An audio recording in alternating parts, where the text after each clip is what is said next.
Hello everyone, I got a quick video real quick. So today on, this is Monday the 23rd, today on Twitter I had someone private message me and they said, hey, watched Magic content for a long time, I play in paper, but I can't go play anywhere right now. And they said they're not really a fan of Standard or Historic. And they wanted to play Magic.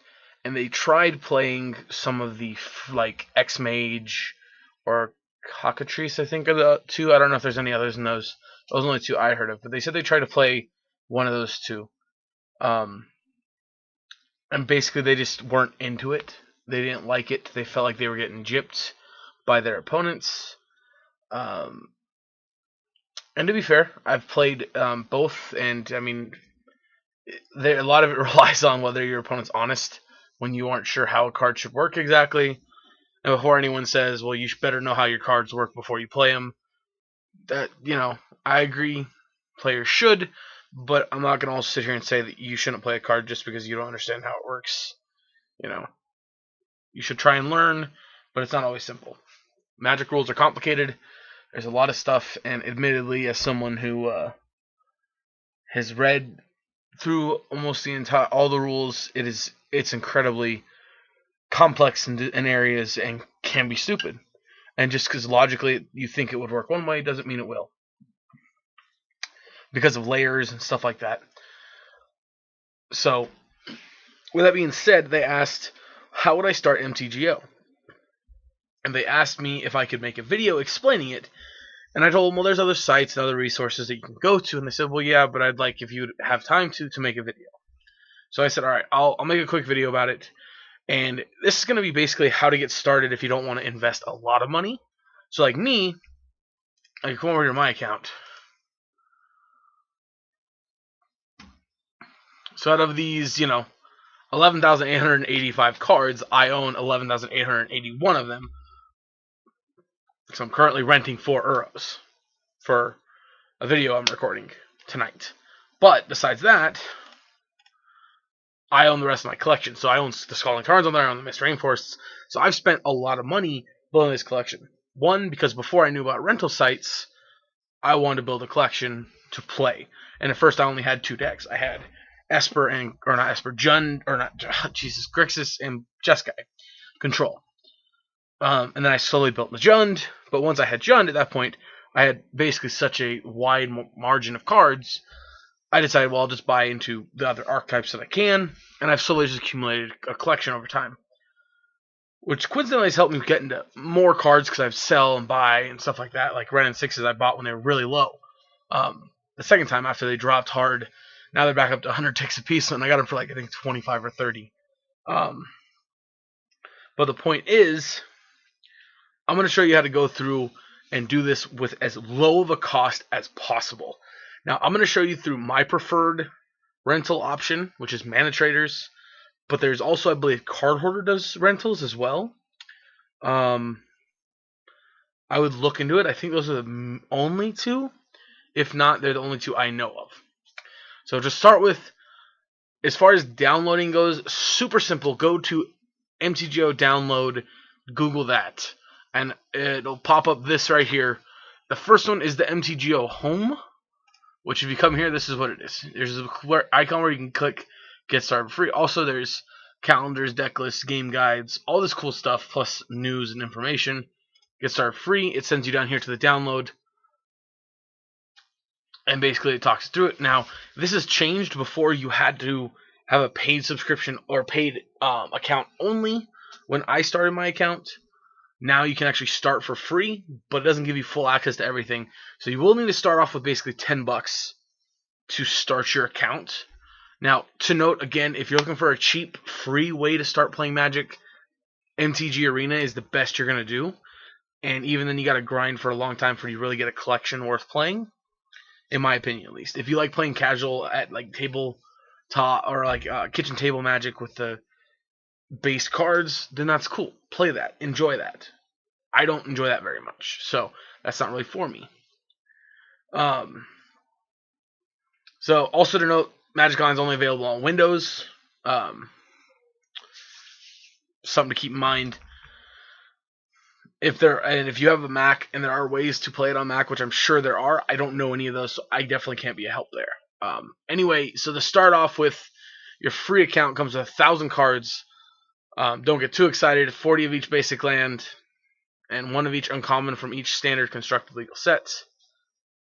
Common and uncommon, and that's pretty much it. Or 2 common and 1 of each uncommon, which I think is better than what it was in ICER. I think it was just 2 commons, or 1 common and 1 uncommon, or something like that. I don't know. Maybe I'm wrong. I just don't remember very well. Then you get 20 new player points, which, in my experience, unless they've changed, the new player points are pretty much useless. They let you get involved in specific events that only allow those. And for new players, they're cool. Like if you're actually new. But obviously, if you're trying to get into modern and stuff like that, you're not exactly new. At least not on paper, or I mean, in online. And it gives you 2 player avatars. That's not super significant. Avatars are super cheap. You can buy them. There's all this information right here below it. System requirements. I don't fully understand all this well enough to break it down for you. So if you understand it, cool. If you don't, sorry. Yeah. I can tell you right now, one of my coworkers built this computer and I bought it from him, and it runs MTGO flawlessly almost. I have very few issues except for issues that are known issues with MTGO. So I know I'm closer to the recommended spectrum. I would recommend that, but obviously you got what you got, right? So anyway, you come up here, hit download now. It'll pop up downloading.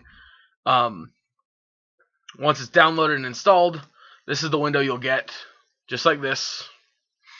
I believe it'll have you set up your account separately. It'll walk you through the process. You also create a new account, or yeah, you go to create a new account here. You'll go through the process of creating a new account. Once you have, you're all logged in. Now, if you paid for the account, the $10, this is what yours is going to look like more or less. Obviously, it won't have this big of a collection. But anyway, you have your home page.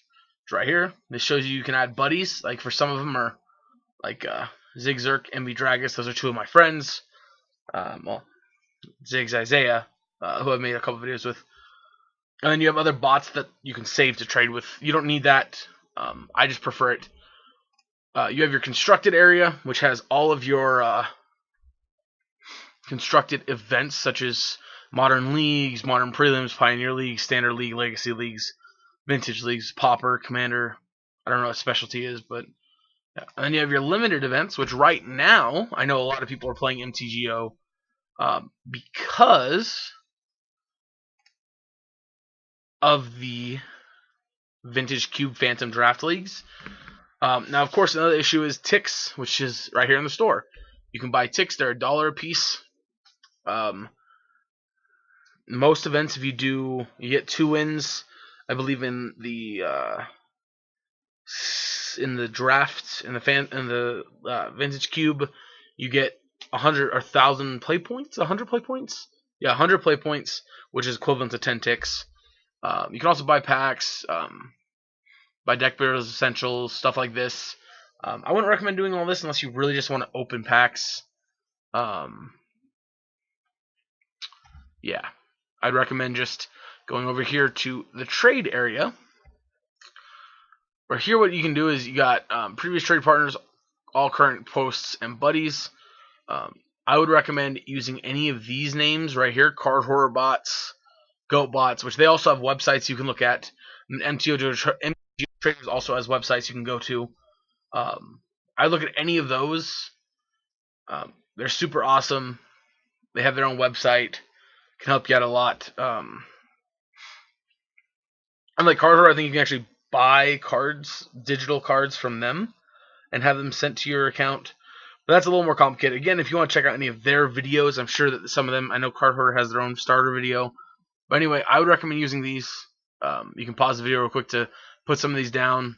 Card Hoarder buy bots buy cards from you. The regular Card Hoarder bot is selling cards to you. Goat Bots does both. There's foils. Mana Trader returns.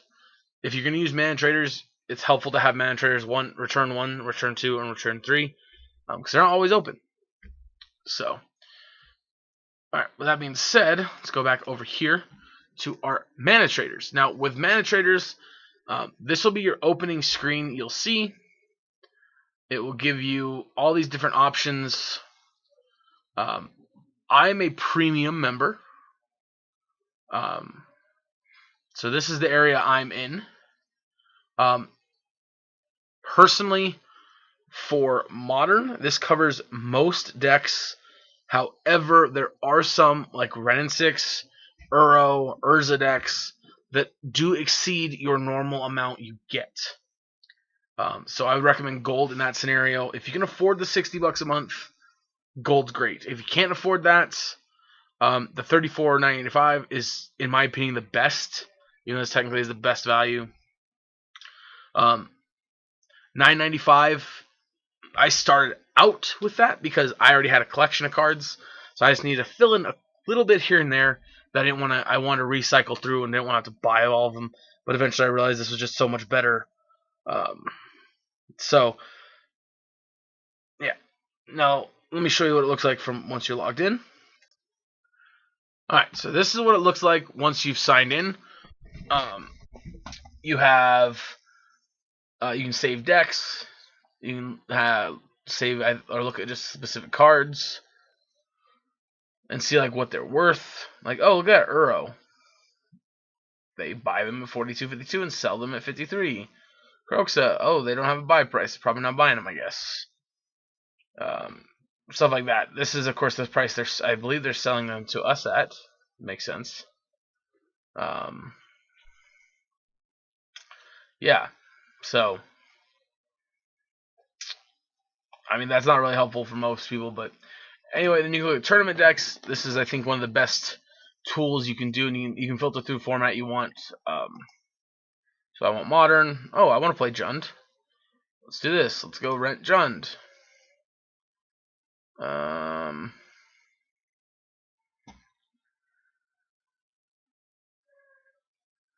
choose that one.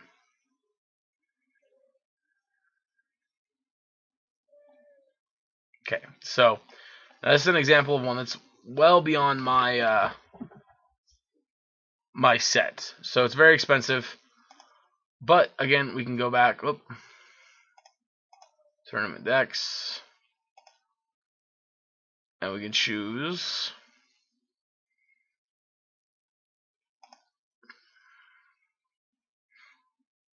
like prowess deck wins. Another thing is, of course, you can try and break even, stuff like that. There's a lot of different decks. Kind of just filter through, find what you like. I do have a referral code that does help me out if you use it. It is in the description of each of my videos, even non-modern and legacy, vintage, pioneer ones. So yeah, helps me out if you guys use that.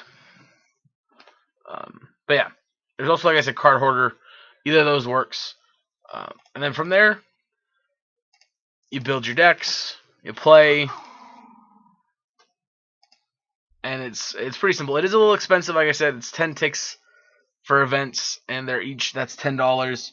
But again, if you go 3-2 or better in a league, or you go 2-1 or better in a constructed event or in a limited event, you get enough play points to play another event. And in constructed at 3-2, you get a treasure chest, which is worth 2 ticks, or you can open it for value that's inside of it, which is random, kind of like a booster pack.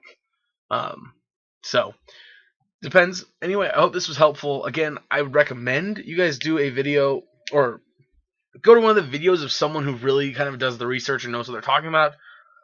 I just walked you through like kind of how I did it and what I did. Not necessarily the best. Again, it's still expensive. It's still a lot more expensive than Arena in general.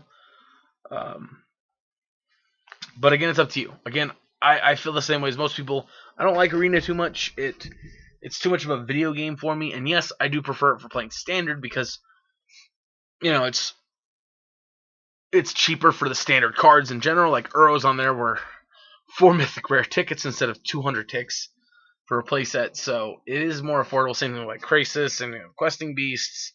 Like, just it's more affordable. So, anyway, let me know what you guys think in the comment section below. If this was helpful, I hope it was. And yeah, I'll catch you guys in the next video.